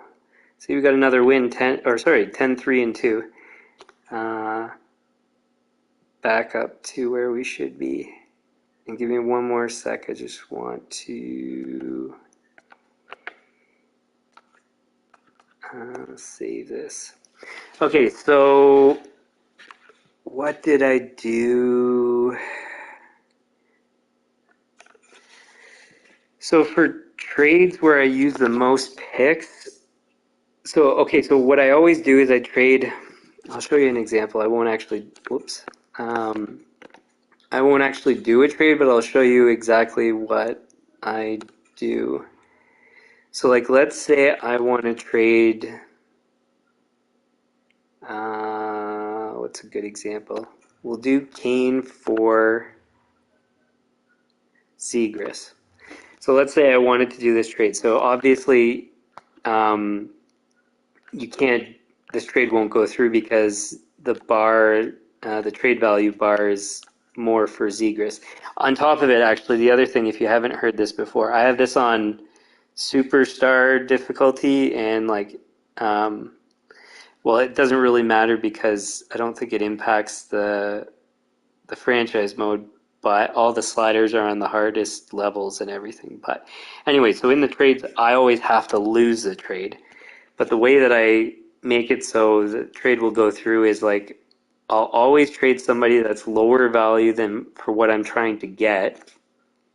And then in order to make the trade go through, I'll add assets that are not important to me to then have enough to make the trade. So for example, if I was trying to do this trade, it would be Kane plus draft picks, or if there's any other players on my roster that I want to get rid of. So let's say I actually wanted to do this trade, I'd start from here and see if it would go, which I'm pretty sure it would get rejected. I don't even want to try because I don't want to do this trade. So I would try this, and then I keep adding in. So next I would add in a 7th round pick, then I add in a 6th, and then 5, 4, 3, and then I'd add 2 7th picks, then a 7th and a 6th, a 7 and a 5, 7 and a 4, and then you keep slowly increasing what you're offering until eventually they accept it. That's how I do the trades. And so I think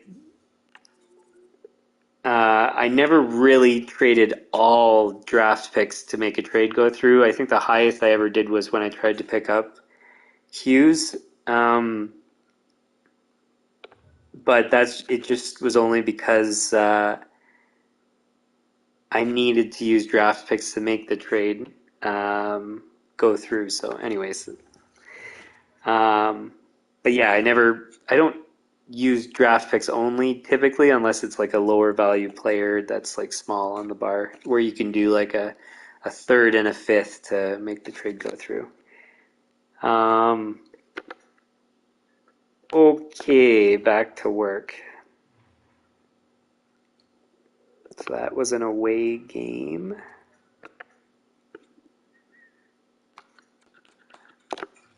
So Chubarov is supposed to be back, so in 3 days.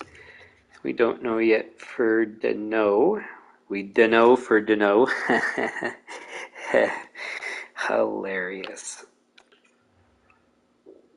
What would I trade for Austin Matthews? I traded him away. I'll come back to that in a sec because I'll tell you what I traded to get, and I'll kind of explain that. So just give me one sec here. So Mrazek's still supposed to be in. Save, and then I'll go show you. So this, you would have to go back to the first season, way at the back of, so it would be season 1 of this series. I think episode 1 is probably when I would have had it. So the trade I did was with Edmonton, and Matthews is still there. So what I had traded was, I don't have him anymore. I traded Matthews to Edmonton for Draisaitl. And so it's for the same reason that I explained stuff before. So I have Pasternak at 8.8 million, and Draisaitl on his extension was asking for 11. And so I used to have Matthews, but I traded away Matthews to get Draisaitl for 8 million. So I saved 3 million. Both of them performed about the same, and that gives me 3 million to spend on somebody else. And then so that's the reason I got Draisaitl. So I traded Matthews to get Draisaitl. I think even though I technically lost on the trade because Matthews has a higher value, the performance is about the same, and you save 3 million, so it made more sense. And then now that Draisaitl was too expensive, and he wanted 11 million on his extension, I traded him to Boston to pick up Pasternak, because Pasternak was at 8.8 instead of what Draisaitl was asking for next season, which is 11. So again, I saved 3 million, and I have about the same performance of player. So that's the whole story for that.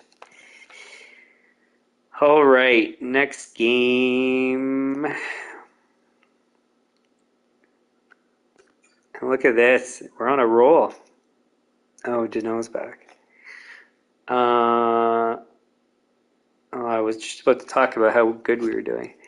Now I gotta sort this stuff out. Okay, so we're gonna have to send down, and Dano's not healthy. So, but I think, yeah, Chubarov is healthy, so he can come back in. All right, so how did Foligno do? I think he's played, he only played one game, but not well, so it's obvious that Foligno is going down. And now we can go edit our lines. And we got to go through this all over again. It's annoying. So Gambrel comes down.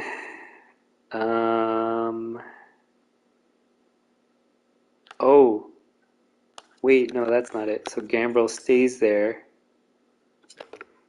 Who's best at faceoffs? So he's 70, 71, 70. So Cates is going to play center. Okposo wing.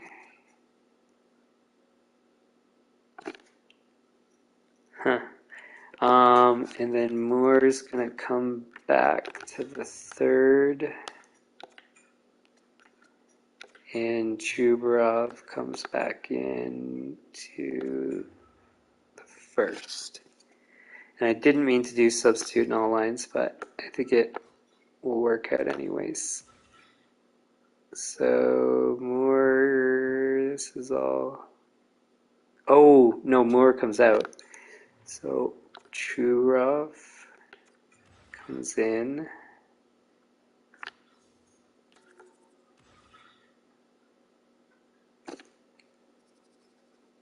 Um, 7 points in 16. How is Moore done?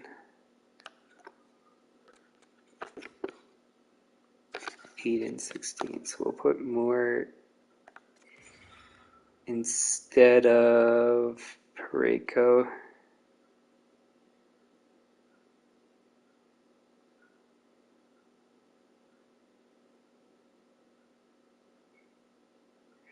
Yeah, I mean, that would be a pretty good line. I would say, in a few years, once they have time to develop, because, like, for example, is it Fintilli or whatever? Anyways, yeah, him and Bedard, they're not going to be quite strong enough for the NHL. They'll probably still both play really well. It's just that they need to be a bit stronger to really be on their game. So maybe in like 2 years, that would be a really high skill line, yeah. That's good like that, I think. Chubarov comes in here.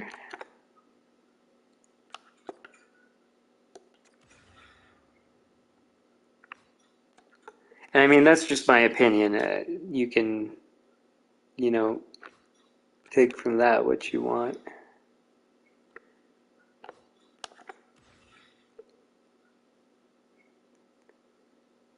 Chubarov playing center. His faceoffs are good enough, I think, to play center, so we will put him there. Oh, wait, but he's not supposed to be on that line.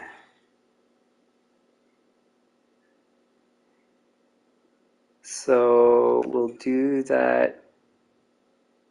No. Where? Okay, where?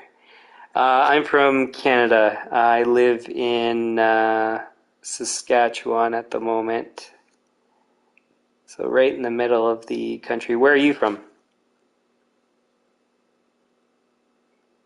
What do I do? So Chuck is on the second line. Kane's also on the second line. Should I just keep it like this? You're from the States. Where in the States?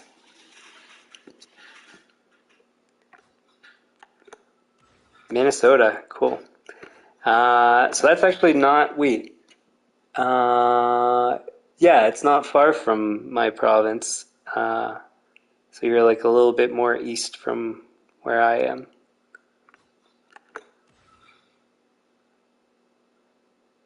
Yeah, we'll keep the line like this. I think we'll have Chubarov. How come it says... Oh, now it says it right. So Chubarov. Toronto's really nice. I think you should go. If you're going to go to Ontario, because I used to live near Toronto. Most of my life I've spent around there. So if you're going to go to Ontario, I would go to Toronto and Niagara Falls. They're the two places you should check. Yeah, and like the Canadian side of Niagara Falls is very, very nice. I haven't been through much of the American side, but yeah, the Canadian side's really, really nice. There's a whole bunch of wineries, and anyways, the scenery is really nice. Chubarov, yeah, we'll play him there. Hughes, Bedard.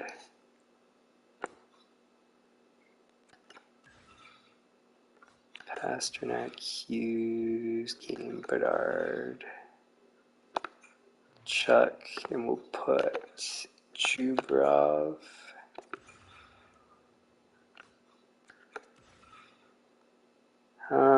More Hughes, no, so that's supposed to be Chubarov.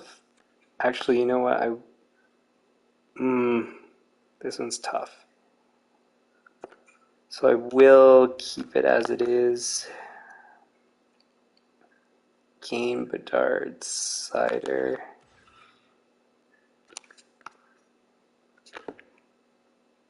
Yeah, Chuck, Chubarov, Slavin.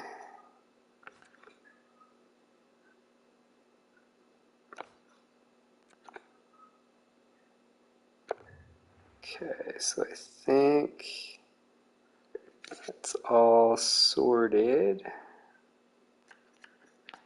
Pretty sure that was a home game. Yep.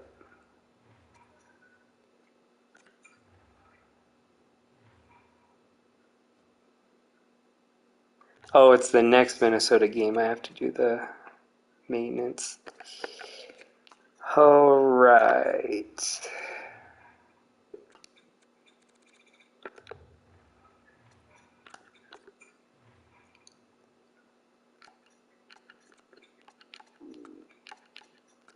I'm going to increase by $2 for each.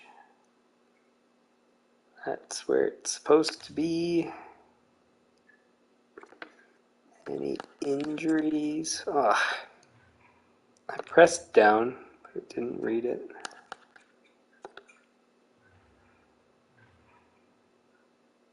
So he's back in 3 days.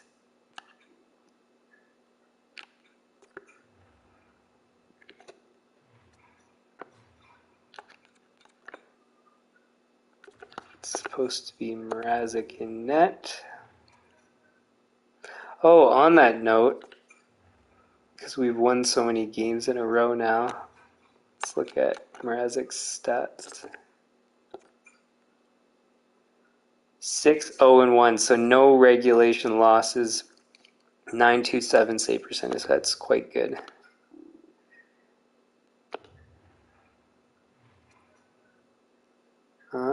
Lines are all done. We're at 16 games, and I'm supposed to stop the stream now because that's, well, we're now past the 2-hour mark. All right, so I think, do I play hockey? Well, I haven't this season, so because I moved here last year. Anyways, I just haven't been able to play hockey this year, but I played my whole youth all the way up to being an adult. Never anything professional, just, well, so obviously not professional, but in my, when I was young, I used to play rep, is what we call it in Canada. I don't know what you call it in the States, like travel teams. So yeah, just like the first level above house league. It's been so long since I've played that I forget it, what everything's called. All right. Oh, wow. Look at these stats. Everybody's improved a lot. So just to recap for this stream here, so Pasternak is doing very, very well. Hughes has improved. Chubarov's right where he's supposed to be. Kane, not so good. Everybody else, really not good at all. I might actually not keep Chuck in the end because he's not fitting that well. And we spent so many assets on him. Our depth guys are doing fine. Like Everly, it's 7 points in 16 games is perfectly fine. Tarapchenko's been good enough. 1 point in 2 games. -1's okay. Pozo, -1's not the worst, but only 1 point in 16 games. It's not really that great. Gambrel's still 1 point in 16 games. 2 points in 16 games, that's not bad. Slavin only 3 points. I actually might take him off the power play then. We'll have to consider that. Orlov's even doing better, and he's playing on the third line.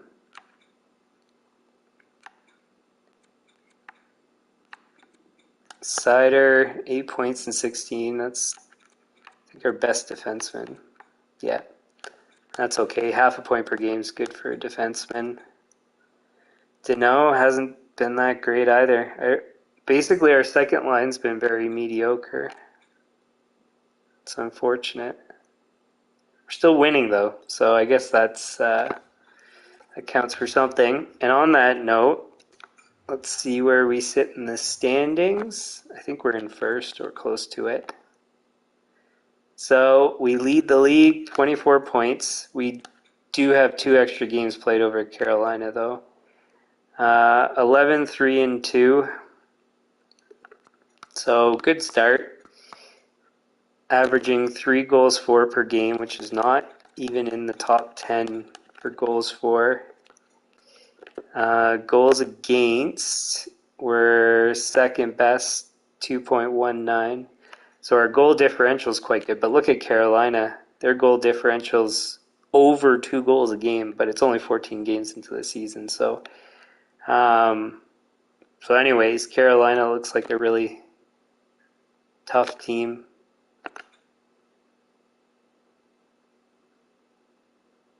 The roster's not that great, though.